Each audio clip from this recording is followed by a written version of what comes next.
अभी मौजूद हैं हम, आप देख सकते हो तस्वीर में तमाम जो लोग हैं यहाँ पे दिख रहे हैं और यहाँ पे आयशा एपवा और आरजेडी के तमाम जो लोग हैं यहाँ पे मौजूद हैं और जो नए कृषि कानून है उसके खिलाफ में यहाँ पे आंदोलन कर रहे हैं और जो आज श्रृंखला बनाई गई श्रृंखला के अनुसार यहाँ पे सड़कों पर जमे हुए आए सीधे तौर पे जुड़ते हैं। क्या नाम हुआ आपका? हमारा नाम सुधाकर कुमार हुआ और जैसा कि आप जान रहे हैं कि पूरे देश में आज किसानों का इतने 3 महीना से किसानों ने जो दिल्ली में धरना दे करके बैठे हैं उनका मांग है और किसानों के समर्थन में हमारा भी मांग है कि खेती को कृषि को किसी भी हालत में कॉरपोरेट के हाथों में देना बंद करे, अंबानी अडानों के हाथों में देना बंद करे और किसानों का जो मौलिक अधिकार है और खेती करने का जो अधिकार है और इसका राष्ट्रीयकरण करे, इसका प्राइवेटाइजेशन करना बंद करे। और इसी के लिए किसानों ने लगातार 3 महीने से दिल्ली में धरना पे बैठे हुए हैं और आप देख रहे हैं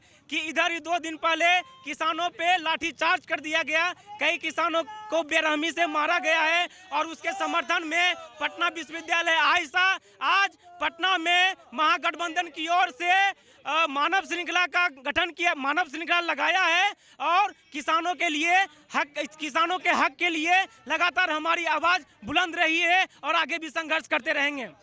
किसान तरह इनकी आवाज़ जो है बुलंद रहेगी और अभी भी है और आगे भी देखने को मिल सकती है। आपने सुना और भी जो तमाम जो पटना यूनिवर्सिटी छात्र संघ के जो विद्यार्थी उनसे भी सीधे तौर पे जुड़ते हैं।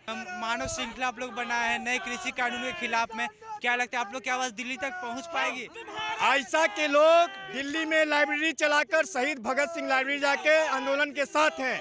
आज पूरे बिहार में जब मानव श्रृंखला बन रहा है तो आयशा के लोग यहाँ हम लोग डटे हुए हैं और किसानों को बोल रहे हैं तुम्हें लाठी या गोली या जेल से डरने की जरूरत नहीं है, देश का छात्र नौजवान तुम्हारे साथ है। ये मोदी सरकार कभी छात्र नौजवानों को ठगता है, कभी किसानों को ठगता है, कभी मजदूरों को ठगता है। इस ठगने के खिलाफ, इस जुमलेबाजी के खिलाफ मानव श्रृंखला पूरे बिहार में है। ये मानव श्रृंखला हमारा सक्सेस कर चुका है। हम पूरे बिहार में लगातार आंदोलन कर रहे हैं और दिल्ली से लेकर पटना के सड़कों पर आज दिख रहा है कि किसानों के साथ छात्र नौजवान है।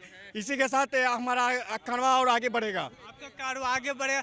क्या कहना चाहेंगी आप? आज आंदोलन कर रही हैं, नए कृषि कानून के खिलाफ मानव श्रृंखला है, लेकिन जो मौजूदा सरकार है कई जगहों पर से किसानों को हटाने की कोशिश कर रही है। यूपी सरकार ने आदेश दिया है कि तमाम जो लोग किसान है गाजीपुर बॉर्डर से हटा दिए जाए या फिर तमाम जगहों से, और आज आप लोग बिहार में कर रही हैं, कितना असर पड़ेगा यहाँ पे उसका?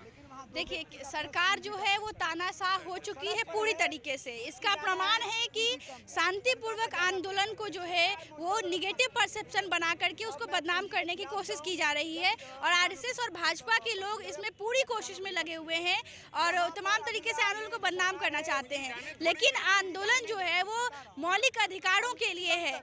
आंदोलन के जो 3 बिल आए हैं वो तीनों बिल जो हैं वो खेती मजदूरी करने वाले लोगों की ज़िंदगी को बर्बाद कर देंगे, उनकी आमदनी पर गहरा प्रभाव डालने वाले हैं। इसलिए किसान जो है वो 65 दिनों से अधिक वहाँ पे डटे हुए हैं, शांतिपूर्वक डटे हुए हैं कि ये कानून वापस ले लिए जाए। सरकार कानून वापस लेने के बजाय आंदोलन को निगेटिव परसेप्शन बना करके गलत दिखाना चाह रही है या उनको देशद्रोही का दिखाना चाहती है। तो ये सरकार की तुच्छ मानसिकता हमारे सामने है और आज दिल्ली पे जो किसानों के साथ हो रहा है, जो उनके साथ आंसू गोले छोड़े जा रहे हैं या उन पे लाठियां बरसाई जा रही है, हम लोग उसके विरोध में और किसानों के आंदोलन के समर्थन में आज सड़क पे मानव श्रृंखला बना करके खड़े हैं। और इस आंदोलन में हमने एक नारा दिया है कि अंबानी अडानी का हायर मोदी, कायर मोदी, कायर मोदी।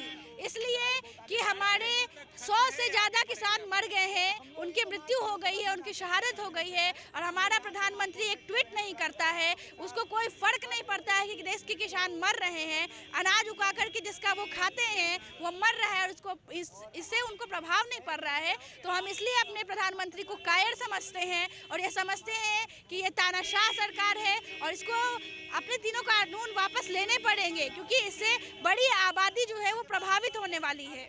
100 से ज़्यादा किसान मरे, लेकिन दिल्ली में गणतंत्र दिवस के दौरान 50 से अधिक जो पुलिस के जवान थे वो घायल हुए।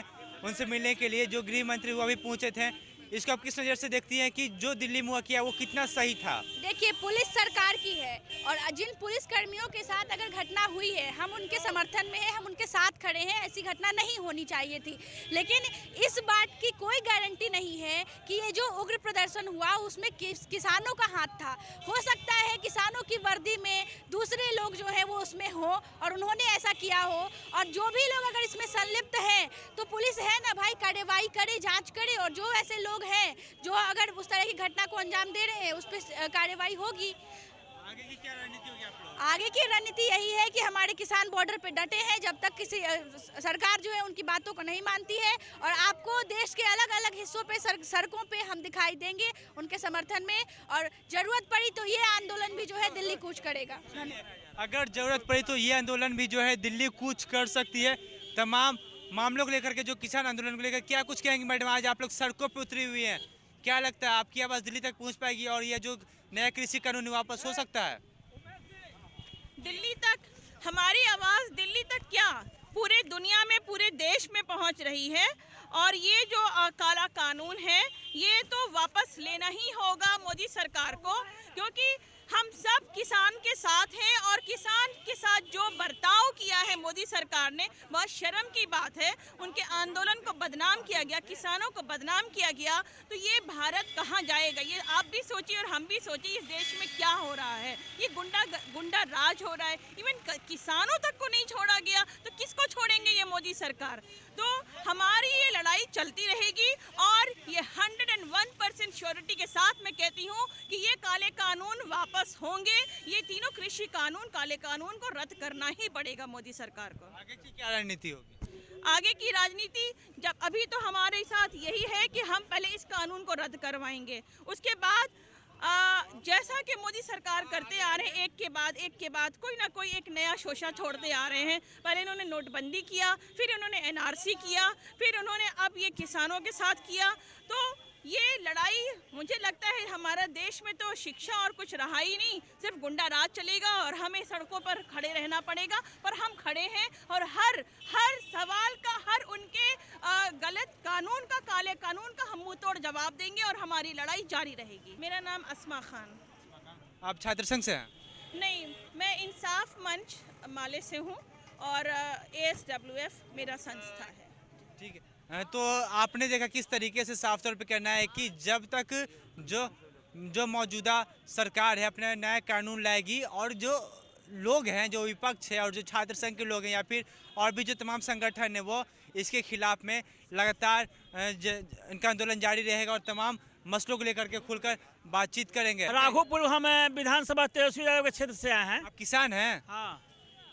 आपको परेशानी नहीं हो रही नई कृषि कानून से या फिर हो रही है? हाँ, कानून से बहुत परेशानी हो रही है। परेशानी है, क्या परेशानी है? परेशानी है कि जो उचित मूल्य मिलना चाहिए, जो हम लोग उपजाते हैं उसको उचित मूल्य नहीं मिल पा रहा है, और जो कृषि लोन जो लिए हैं वो भी माफ़ नहीं हो रहा है, और इस वजह से काफ़ी किसान जो है से कठिनाई हो रहा है। कठिनाई हो रहा है, लेकिन सरकार का कहना है कि जो MSP है वो वही रहेगी और जो PMC का जो एक्ट है वो अभी लगातार जारी रहेगा, उसमें कोई परेशानी नहीं है। नहीं तो इसका खिलाफ आंदोलन जारी रहेगा जब तक वो कानून, APMC एक्ट जारी रहेगा। न्यूनतम समर्थन मूल्य जो आप लोग को मिलता था वो मिलता ही रहेगा। परेशानी कहाँ आ रही है? परेशानी आ रही है जो कृषि लोन लिया गया है कृषि क्रेडिट कार्ड से, वह लोन पूर्व जो सरकार थी वो माफ़ करती थी, ये माफ़ नहीं कर रहा है 10 बरस से, इसलिए किसान पर बहुत बड़ा लोड पड़ा हुआ है। चलिए, तो जो किसान जो कर्ज लेके खेती करते हैं और अगर किसी कारण से उनकी फसल नहीं हो पाती तो पुरानी सरकार में माफ़ होता था कर्ज, लेकिन जो हमारी जो अभी की सरकार माफ़ नहीं कर, इसको लेकर जो किसान है ये भी यहाँ पे आए हुए हैं, राघोपुर से आए हुए हैं, और तमाम समस्या है उसको लेकर जो तमाम जो विपक्ष के नेता हैं सड़कों पे हैं, और भी लोग हैं, इनसे सीधे जुड़ते हैं। क्या नाम हुआ सर आपका? मेरा नाम इरफान अहमद फातमी हुआ। आज आप लोग आए हैं नए कृषि कानून के खिलाफ में मानव श्रृंखला बना रहे, कितना सफल होगा ये, क्या लगता है? सफल तो है ही है भैया, अब इसको भी असफल कहिएगा। 10 ठो लड़का ईंटा चलाता है तो उसको सफल कह देते हैं, कहते हैं किसान का बेटा अब लड़ रहा है गांव वाला किसानों से। अरे मोदी जी, कब तक ही नाटक करते रहिएगा? हर दौर में नाटकबाजों का हश्र बहुत बुरा होता है। देख लीजिए नीतीश जी का बुरा हुआ न, मोदी जी का भी बुरा हो जाएगा। लटक जाएंगे, कोई काम नहीं देगा। मातृभूमि से जो गद्दारी करता है, वो किसानों से जो गद्दारी करेगा वो जाएगा, सीधे जाएगा। और टिकैत साहब ने बता दिया है, हम उनके समर्थन में हैं। हाँ, लेकिन जो 26 तारीख को गणतंत्र दिवस के दौरान जो हिंसा हुई उसको लेकर क्या कहेंगे? देखिए ना भैया, मैं तो लिखा हूँ, आप बताइए न वो कौन है? मोदी जी के साथ ऐसे तस्वीर खिंचवाते हैं और वही कहते हैं तो गद्दार है, गद्दार है। नहीं चलेगा, नाटक हम लोग भी करते हैं, बचपन से नाटक करते हुए आए हैं, इसलिए ये नाटक छोड़िए। और काला कानून जो 3 ठो आपने लाया है, किसान विरोधी है, उसको वापस कीजिए। कौन प्रॉब्लम है आपको, कौन परेशानी है? सरकार से लगातार किसानों की बातचीत हो रही है, संशोधन की बात कही जा रही है, वापसी जरा मुश्किल है, क्या कहेंगे? क्या मुश्किल है? ये पूछ के लाए थे, पार्लियामेंट से पूछे थे, राज्यसभा से, लोकसभा से पूछे थे, किसान से पूछे थे, आपसे, हमसे, किसी से ना पूछे लिया। अल्लाह मियाँ का किताब नहीं है, जो उतर गया तो उतर गया, अब वो चढ़बे ना करेगा। ये संविधान है, हमारा आपका बनाया हुआ कानून है। हम आप ईमानदार हैं तो बहस के लिए ले चलेंगे, वापस कर ले, हम लोग कोई परेशानी नहीं है। कोई चीज़ भी अहंकार करेंगे मोदी जी तो विनाश होगा। इसलिए देश की रक्षा कल भी हम किए थे, आज भी किए हैं और कल भी करेंगे। आगे की क्या रणनीति होगी आपकी? अगर आपकी आवाज़ दिल्ली तक नहीं पहुंचती या कानून वापस नहीं होता तो क्या करेंगे आप? दिल्ली तक मेरी आवाज़ नहीं पहुंचती है, मेरे आवाज़ से तो बहरे हो चुके हैं, कान पक गया है और घबरा के गुस्सा आ रहा है। शंकर को गुस्सा क्यों आता है?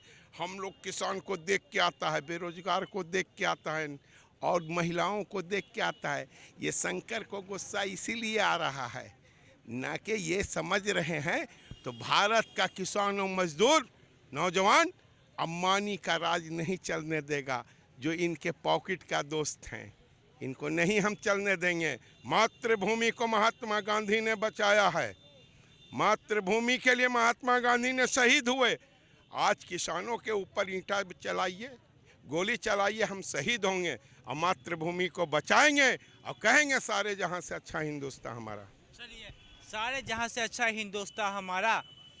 देश को किसने बनाया? किसानों ने बनाया, हमने बनाया, तमाम जो लोग हैं उन्होंने बनाए। ऐसे में जिस तरीके से नया कृषि कानून आया है, इसको लेकर जो लोग हैं ये कहना चाहते हैं कि ना संसद में पास हुआ है ना कहीं, और बस ज़बरदस्ती तरीके से इस कानून को लाया गया है और इसे वापस लेना ही होगा। अगर नहीं होता है तो हम किसी भी हद तक जा सकते हैं और इस कानून को वापस करवा के ही रहेंगे, क्योंकि जो तमाम लोग हैं इनसे ही देश बनता है, हमसे ही देश बनता है, ना कि उन लोगों से जो कि घमंड में आके कुछ भी करते हैं। ऐसा आरोप लगा रहे हैं जो तमाम लोग हैं हमारी मौजूदा सरकार पर। देखने वाली बात यह है कि जो तमाम लोग हैं इनकी मांग पूरी होती या फिर नहीं होती, या फिर जो हमारे किसान हैं उनकी मांग पूरी होगी या फिर नहीं होगी। लेकिन आप ऐसी खबर को देखते रहे लाइव इंडिया को। कैमरा पर्सन समर डे के साथ में सनी कुमार, पटना।